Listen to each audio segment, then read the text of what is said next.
Christine is raising the bar this morning on enjoying beer and the whole experience. In fact, she got a lesson on cleanliness that will blow your mind.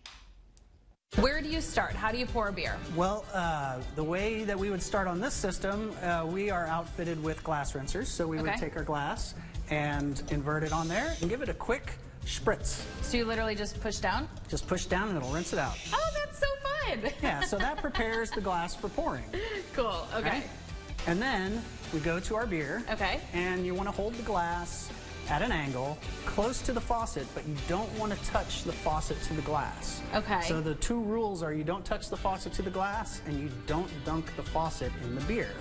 And so you start at an angle, and the way the faucet works is it only operates correctly if it's fully open. Oh. If you open it partway, you'll get nothing but foam. Okay. So what you do is you grab it low on the handle, hold that glass close and at an angle, and then you snap it open, and then you slowly stand up the glass as it fills, form a little bit of a head, and then snap it shut.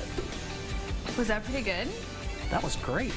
Yay! So we've got a nice little color of foam, and we have a clean glass. So clean glassware is a really important thing. Now, everybody cleans their glassware in bars and restaurants, but what we look for in the beer business is what we call beer clean. Okay. So a beer clean glass is free of soil and free of oil. So this glass is clean. It's what we would call beer clean, and one of the first signs of that is that it doesn't have any bubbles stuck to the inside of the glass. That's the telltale sign of a glass that's not beer clean.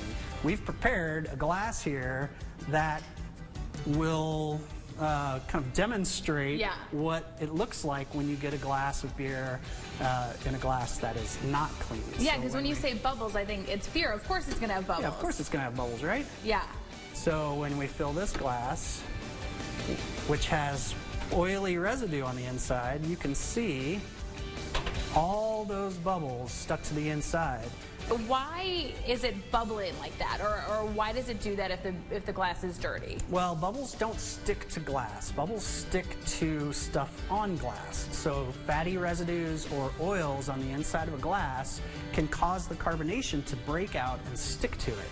And this can be caused from using beer glassware with things that have dairy products, for example. So if you have a cocktail glass that you're mixing White Russians in, that fatty residue from the cream can deposit on the glass and even stay there after it's been washed. And then when you go to fill the glass, you get bubbles stuck to the inside like that.